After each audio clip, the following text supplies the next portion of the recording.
Satisfação estarmos na casa do Senhor nesta manhã tão gloriosa, onde o Senhor já operou grandes maravilhas através aqui dos louvores, dos cânticos que foram entoados. Nos sentimos alegres por ver a casa do Senhor nesta noite, nesta manhã, sem lugares aqui para comportar o povo, em razão até mesmo das restrições que nós temos. Mas louvado seja o nome do Senhor. Isso está passando. Amém? Você crê nisso? O Senhor está intervindo, o Senhor está fazendo milagres. Assim como muitos de nós passamos por essa enfermidade e fomos curados, nós queremos também que aqueles nossos irmãos que estão ali nos hospitais também serão visitados pelo Senhor, conforme as orações que foram feitas nesta manhã. Amém? Nós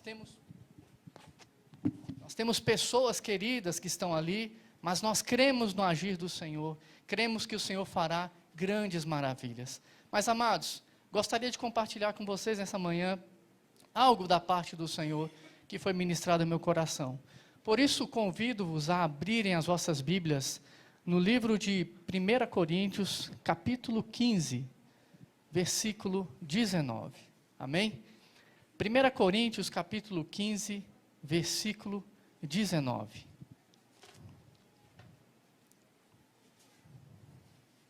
Glorificado seja o nome do Senhor nesta manhã. Pode glorificar o nome do Senhor, Ele está aqui neste lugar, amém? O Senhor está neste lugar. 1 Coríntios capítulo 19, todos encontraram? Digam amém.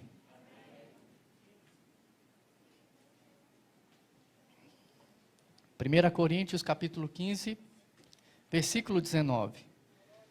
Diz assim a palavra do Senhor: se a nossa esperança em Cristo se limita apenas a esta vida, somos os mais infelizes de todos os homens.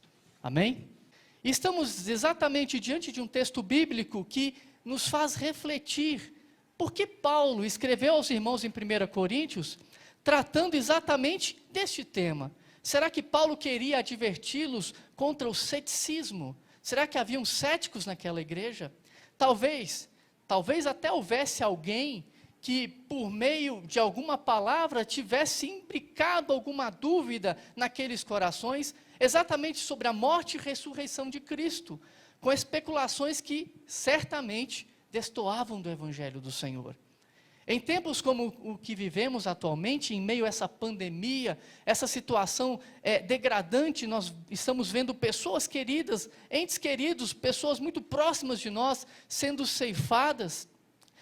Talvez, se tivéssemos tomados desse mesmo espírito cético, dessa mesma dúvida, um simples resfriado seria suficiente para termos dúvida acerca da nossa existência futura.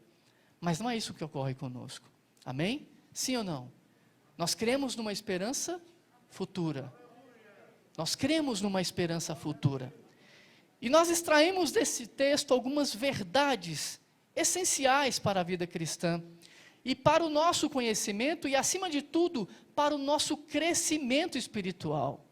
Paulo ele nos traz esse texto justamente para nos trazer uma edificação maior da nossa fé, para nos mostrar que este mundo em que vivemos não está limitado a esta igreja, não está limitado a esta época, não está limitado ao que fazemos, ao que pensamos, mas tem algo melhor lá na frente, algo que é superior, algo que é excelente, reservado para aqueles que creem no nome do Senhor Jesus.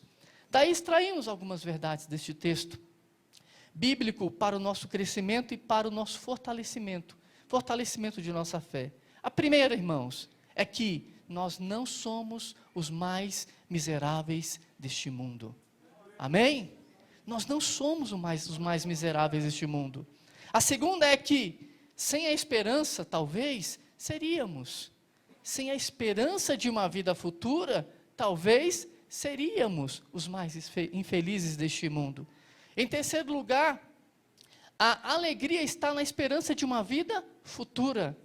Mesmo que as situações de tribulações ocorram na nossa vida, nós temos que manter firme o quê? A nossa alegria numa vida futura. E em último lugar, o futuro influencia o presente. E podemos julgar como será o nosso futuro, se vivermos exatamente conforme a palavra do Senhor. Pois bem, não somos os mais dignos de compaixão de todos os tempos, de todos os homens. Você crê nisso? Você não é o homem mais miserável de todos os homens. Nós somos pessoas o quê? Privilegiadas.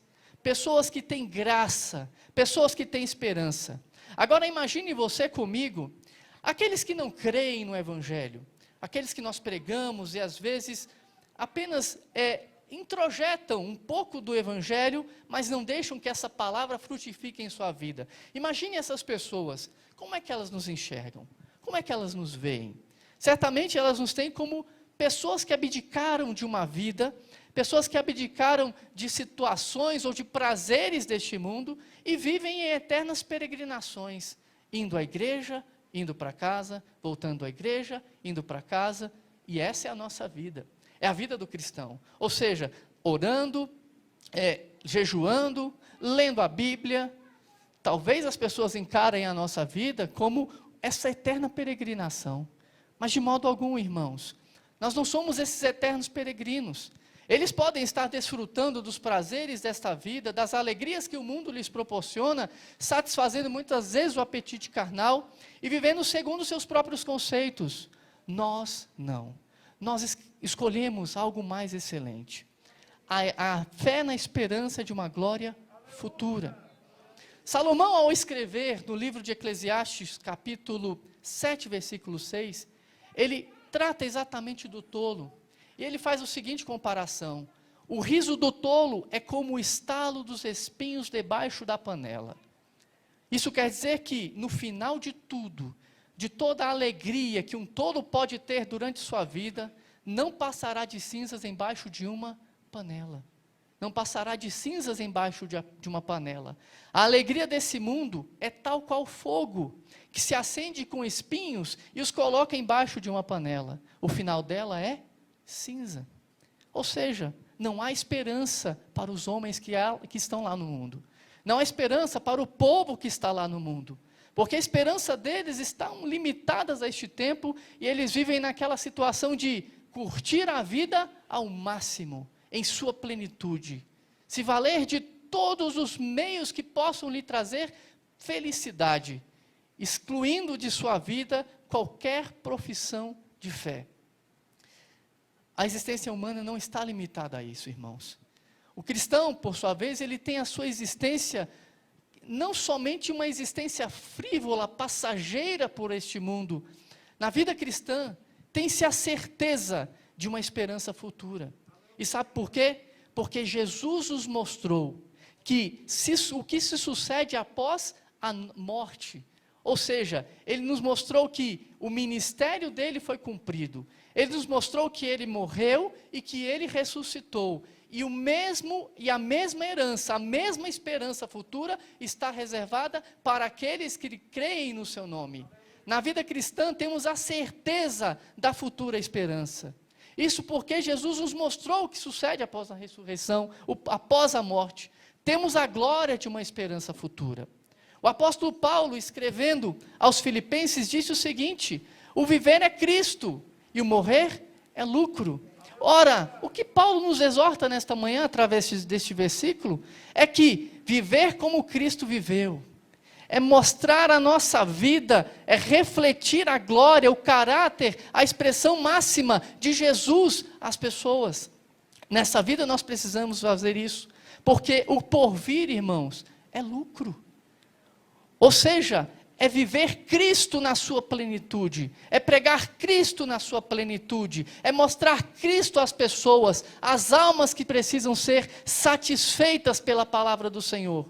E o que passar disso, irmãos? A morte é lucro para todos nós.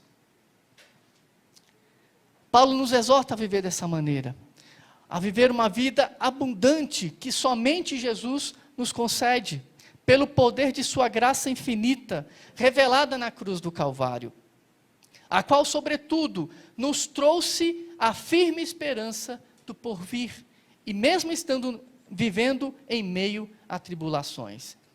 Enquanto o riso do tolo é o estalo do espinho embaixo da panela, para nós a alegria do Senhor é a nossa força. A alegria do Senhor é a nossa força. Igreja do Senhor, somos a noiva de Cristo. Que privilégio! Somos a noiva de Cristo, preparada e adornada para a esperança futura. E nem o melhor prazer que este mundo nos possa oferecer iguala-se a este privilégio. Nem o melhor prazer, nem a melhor roupa, nem o melhor emprego, nem a melhor posição social, nada disso iguala-se a uma esperança futura através de Jesus Cristo. Jesus, ao ministrar o célebre Sermão do Monte, lá no capítulo 5 de Mateus, ele diz o seguinte: bem-aventurados sois quando por minha causa vos injuriarem e vos perseguirem e mentindo, disserem todo mal contra vós. Regozijai-vos e exultai-vos, porque é grande o vosso galardão nos céus, pois assim perseguiram aos profetas que viveram antes de vós. Bem-aventurado, irmãos, regozije-se, exulte no seu Criador, porque há uma esperança futura. Você não é o mais miserável de todos os homens. Não somos os mais dignos de compaixão dentre todos os homens, porque mesmo perseguidos, devemos nos alegrar, exultar em nosso Deus. Alegrai-vos sempre no Senhor, é o que o apóstolo Paulo diz. E ele repete outra vez: alegrai-vos no Senhor. A segunda verdade, irmãos, é que, sem dúvida, sem a esperança de outra vida, seríamos os mais infelizes de todos os homens.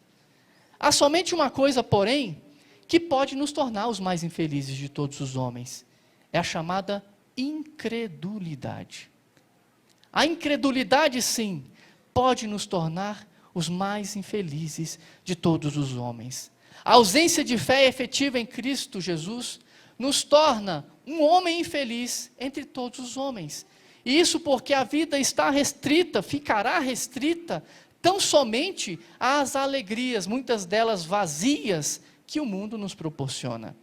Jesus, ao explicar a sua missão aos seus discípulos, afirmou o seguinte: em verdade vos digo, quem ouve a minha palavra e crê naquele que me enviou, tem a vida eterna, não entra em juízo, mas passou da morte para a vida. Nós passamos da morte para a vida. A incredulidade retira do homem a possibilidade de uma esperança futura. Deixar de crer em Jesus, nos seus milagres, no que Ele fez, no seu sacrifício, nos torna os mais infelizes de todos os homens.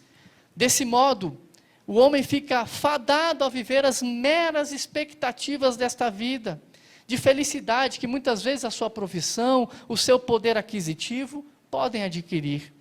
É semelhante àquele louco que Jesus falou, que em uma parábola, que ao considerar a muita abastança de seus bens que tinha entesourado, foi indagado por Deus: louco, esta noite te pedirão a tua alma, e o que tens preparado? Para quem será? A vitória sobre o mundo e sua incredulidade estará alicerçada exatamente em quê, irmãos? Em crer que Jesus Cristo é o Filho de Deus, o qual nos trouxe uma viva esperança. Não é uma esperança qualquer, não é uma esperança de conto de fada, é uma viva esperança. Veja bem o que Pedro, escrevendo na sua primeira carta, nos diz: bendito o Deus e Pai de nosso Senhor Jesus Cristo, que segundo a sua muita misericórdia, nos regenerou para uma viva esperança, mediante a ressurreição de Jesus Cristo dentre os mortos. O Senhor nos trouxe uma viva esperança. A nossa esperança não é uma esperança qualquer. Jesus, ao cumprir o seu ministério, morrer e ressuscitar, nos trouxe exatamente a esperança da vida futura. E diante desse fato, não há espaço em nós para incredulidade. Quando cremos no Senhor, a nossa própria fé é suficiente para tomar todo o nosso coração. E não há espaço para incredulidade. E a incredulidade é a única capaz de nos roubar essa graça. É a única capaz de nos tornar os mais infelizes de todos os homens. A outra verdade que extraio desse texto é que nossa principal alegria está na esperança de uma vida futura. Nossa principal alegria está na esperança de uma vida futura. Você vive nesse mundo, você passa por algumas situações e você vê pessoas diante de você. E às vezes elas padecem de uma tristeza com a qual elas não sabem de onde surge. Quando restringimos a nossa vida a um espaço e tempo desse mundo, certamente nutrimos expectativas de realizações circunscritas somente a esta vida. E não é isso que o Senhor quer para nós. Muitas vezes o nosso planejamento humano é tendencioso a isso, porquanto nós planejamos a nossa vida. Nós, quando jovens, ansiamos por situações, pensamos no futuro, pensamos em algo lá na frente, e às vezes idealizar estas coisas e colocar isso como projeto da nossa vida, esquece de um projeto maior, da esperança futura. O planejamento humano é tendencioso a fazer isso, porquanto fazemos planos para serem realizados neste mundo que é limitado. Idealizamos nossa profissão, pensamos em criar família, ter filhos, de modo que tudo parece se resumir somente a esta vida. Todavia, irmãos, a vida cristã é muito mais que as quatro paredes deste mundo, permita-me dizer assim. A vida cristã é muito mais além, ela transcende as quatro paredes deste mundo, porque nós temos uma esperança futura, nós temos algo proposto por Jesus na eternidade. A vida cristã é andar de fé em fé, e a palavra de Deus nos assevera algo importantíssimo: nem olhos viram, nem ouvidos ouviram, nem jamais penetrou o coração humano o que Deus tem preparado para aqueles que o amam. Nem olhos viram. O profeta Isaías, nesse mesmo texto referenciado por Paulo, nos diz o seguinte: porque desde a antiguidade não se ouviu, nem com ouvidos se percebeu, nem com olhos se viu, há um Deus além de ti, que trabalha para aquele que nele espera. Amém? Nada há que se compare a uma glória futura, irmãos. Nada há que se compare ao que Deus tem reservado para nós. A sua mente humana, por mais que você possa fazer elucubrações e viajar talvez em cenas Spielbergianas, nada pode ser comparado ao que o Senhor tem separado para todos nós.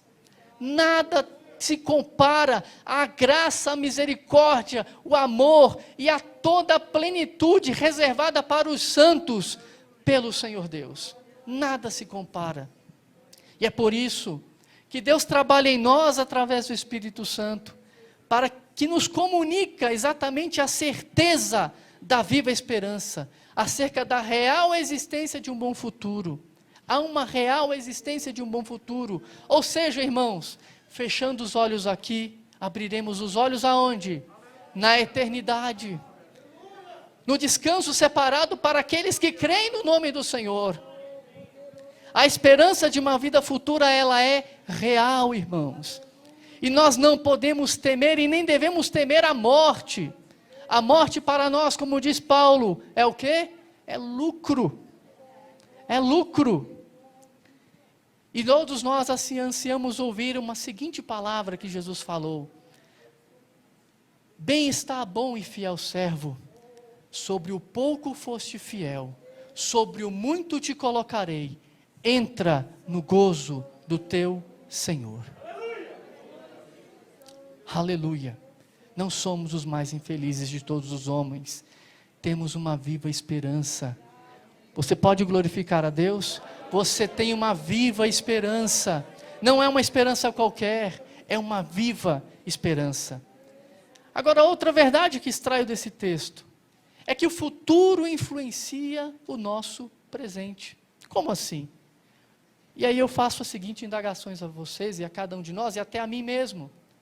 Como estamos vivendo nessa terra? por vezes tomados pelas preocupações que aqui temos, ou mesmo diante dessas preocupações, estamos certos da esperança futura. Para se tornar herdeiro da esperança futura, é imprescindível que tal esperança influencie o nosso presente. Não é tempo mais de dormir o sono da negligência, mas é como o apóstolo Paulo nos diz, é hora de despertarmos do sono, porque a nossa salvação está mais próxima do que quando aceitamos a fé. É hora de despertarmos do sono. E quando o apóstolo Paulo falou isso à igreja em Romanos, ele queria dizer o seguinte: olha, não negligencie a glória que está reservada para cada um de nós futuro. Não negligencie, não deixe de lado, não trate como qualquer coisa. Por essa razão, viva uma vida hoje, como quem esteja acordado, despertado do sono, porque a salvação está mais próxima.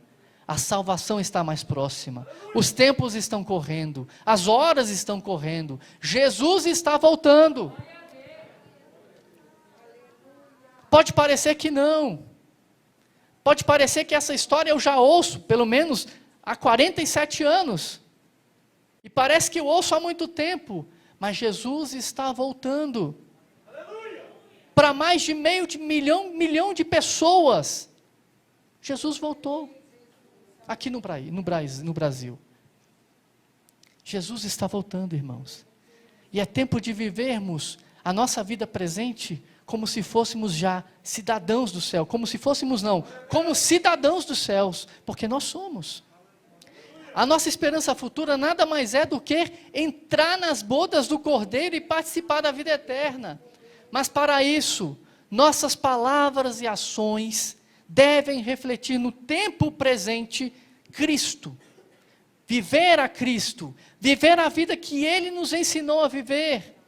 O apóstolo João, em sua primeira carta, nos admoesta o seguinte: se andarmos na luz, como Ele está na luz, temos comunhão uns com os outros, e o sangue de Jesus, seu Filho, nos purifica de todo o pecado. Nós precisamos andar na luz, no tempo presente, como se já vivêssemos a expectação de uma vida futura, no tempo moderno, no tempo atual. Precisamos viver como sacerdotes de Cristo, nesta terra, porque afinal, irmãos, a eternidade iniciou-se para nós, sabe quando?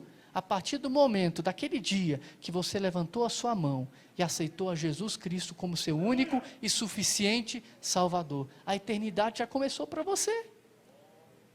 A eternidade já começou para mim. Já começamos a viver a eternidade.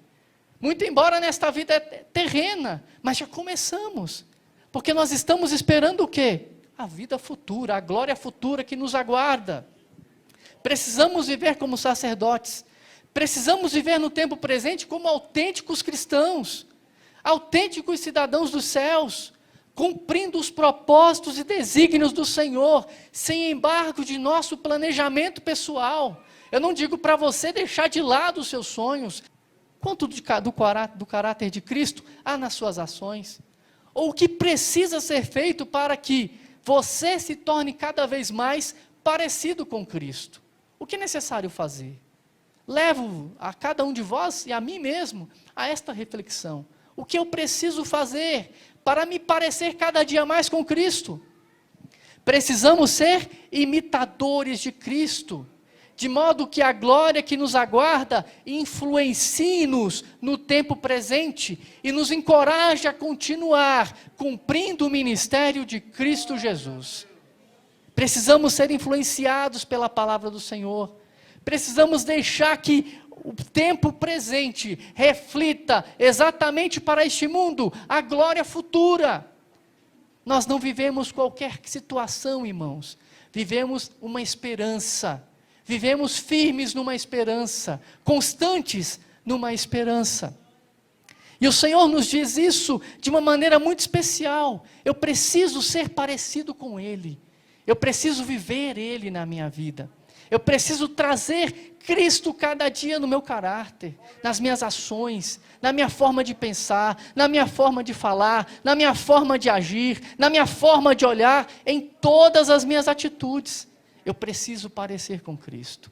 Eu preciso parecer com Cristo. Eu preciso assimilar exatamente o que o Senhor tem separado para a minha vida. Eu preciso fazer com que todas as pessoas que estão à minha volta entendam que eu sou um cidadão do céu e que o tempo presente é algo especial para a minha vida, é algo especial que pode também chegar à vida deles, chegar à vida dessas pessoas, chegar à vida de todas essas gentes que carecem da verdade do Senhor Jesus. E aí, irmãos, eu chego à última verdade. Podemos julgar o hoje como será o nosso futuro. Se vivemos em Cristo, nós temos a certeza de quê? De um futuro. Nós temos a certeza de que um futuro está reservado para nós. Está proposto por Deus para o homem, que se aproxima dele e vive a sua vontade. E viver a sua vontade vai além das dimensões deste mundo, como já falei. Porquanto Deus reserva para os seus uma glória futura, jamais vista ou pensada. O mundo vive na incerteza sobre o que será quando a vida aqui findar-se. Quantas pessoas vivem essa incerteza? Os que são do Senhor, pelo contrário, têm a certeza da salvação e de uma esperança futura. Porquanto o próprio Espírito testifica com o nosso espírito que somos o quê? Filhos de Deus. Se estamos ligados em Cristo, podemos julgar como será o nosso futuro.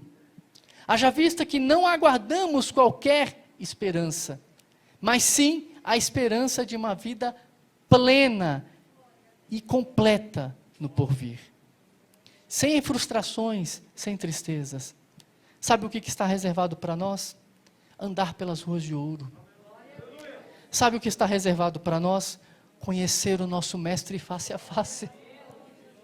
Sabe o que está reservado para nós?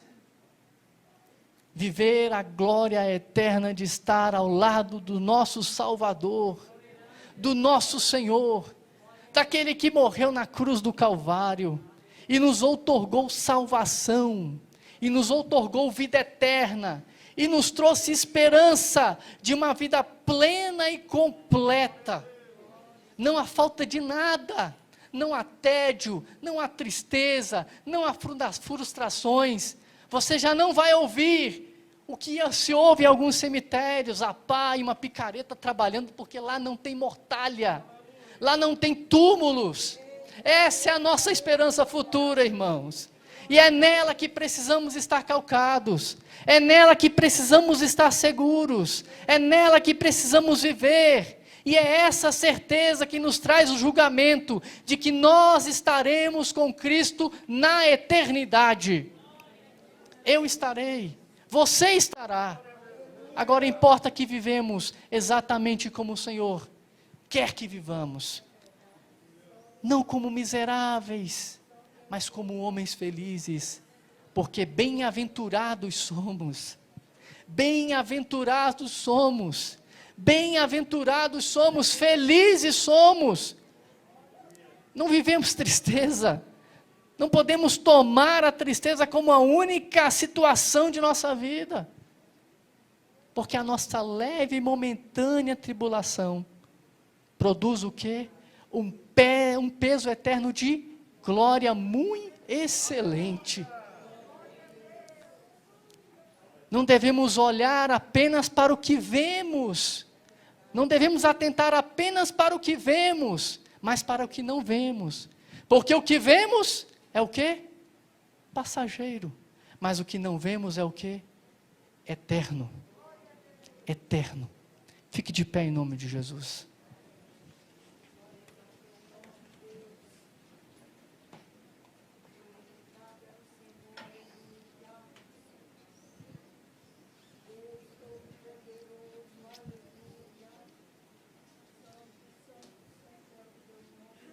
Feche os teus olhos. Comece a orar. Comece a glorificar o teu Deus. Comece a glorificá-lo pela viva esperança. Comece a glorificá-lo pela vida que você tem na eternidade. Isso é motivo de louvor, irmãos. Isso é motivo de glória. Isso é motivo de os nossos lábios incessantemente dizer: glória, glória, glória ao Senhor. Louvado seja o nome do Senhor, magnificado seja o nome do Senhor, exaltado seja o nome do Senhor, pela glória e pela esperança futura que temos certeza de alcançarmos na eternidade. Nós temos que glorificar, nós temos que louvar, nós temos que exatamente exultar o nosso Deus, porque Ele tem nos reservado algo glorioso, e não é algo que se restringe a este mundo, as tristezas deste mundo, as tribulações deste mundo, as frustrações deste mundo. O que o Senhor tem para nós é algo muito excelente, é algo que somente Ele sabe o que é. Nem olhos viram, nem ouvidos ouviram, nada, somente o Senhor. Pai, te louvamos, ó Pai, pela tua infinita misericórdia. Te louvamos, Senhor, pelo teu amor. Te louvamos, Senhor, pela tua graça e pela tua misericórdia revelada na cruz do Calvário. Te louvamos, ó Pai, porque vivemos uma viva esperança. Te louvamos, Senhor, porque não somos os mais miseráveis de todos os homens, somos os homens mais felizes desta terra, somos o povo mais feliz desta terra, somos igreja tua, preparada, adornada, Senhor, para entrar nas bodas do Cordeiro. Senhor, que este privilégio, Senhor, não nos seja roubado pela incredulidade deste mundo, mas que possamos viver a plenitude, Senhor, daquilo que Tu tens para nós, aqui, como Teus sacerdotes, como cidadãos dos céus, separados por Ti. Te louvamos, Senhor, em o nome de Jesus. Deus abençoe meus irmãos, sintam-se à vontade. Ainda em pé, irmãos, glorifique o nome do Senhor. Aleluia. Ainda em pé, me perdoe. Podem ficar em pé. Amém? Nós vamos agora orar, pedindo perdão por nossos pecados. Nós vamos passar a ceia. E que mensagem gloriosa, né? E eu me recordei do meu pai pregando. Fiquei ali me contendo. Eu vi meu pai pregando hoje cedo. Glória a Deus. Aquela mensagem tranquila, profunda, absolutamente bíblico-teológica, e glória seja dada ao nome do Senhor, né?